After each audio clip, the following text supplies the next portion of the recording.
Death by denial reveals the immense human tragedy in the devastating and underreported AIDS pandemic in Africa. 1 in 5 South African adults is infected with HIV. In America, that would amount to 40 million people. And yet, almost no one in South Africa talks about it. Many of them don't dare to for fear of being cast out of their families, fired from their jobs, or worse. Nearly everyone here knows the story of Gugu Dlamini. In 1998, she admitted publicly that she was HIV positive. 3 weeks later, she was stoned to death by a group of young men who said she'd brought shame to her community. For Mercy, it was 8 months before she could work up the courage to tell her husband, Sam, that she was HIV positive. He picked me up and said when he was not around, I was sleeping around, and I said no, and then there was the boiling water. And then he came and he said, you must come and pack your clothes and leave. I cannot stay with you anymore. So while he was saying this, he was not saying it silently. Remember, he doesn't think that he's got HIV. In fact, Mercy's husband did have HIV. That's how she got it. Sam died of AIDS in 1994. I'm so angry, and I don't know where to take this anger to.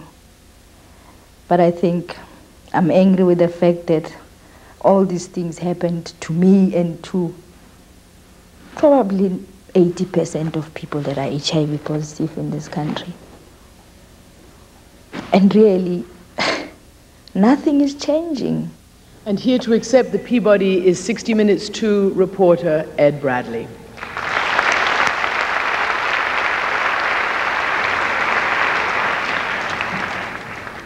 Thank you. We don't do these programs for awards, but if your work is to be recognized, it's great that it's recognized with the Peabody.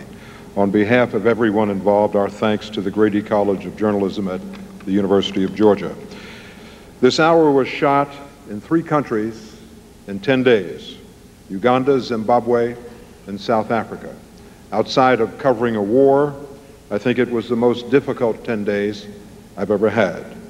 Adam Ciralsky, Michael Zarzis, and Michael Bronner each had one of those countries, and they each found great characters with moving stories to tell, which made my job so much easier.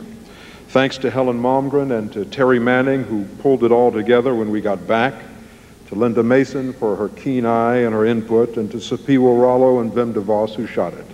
And finally, my thanks to the people in the hour who were so willing to talk so openly about their lives.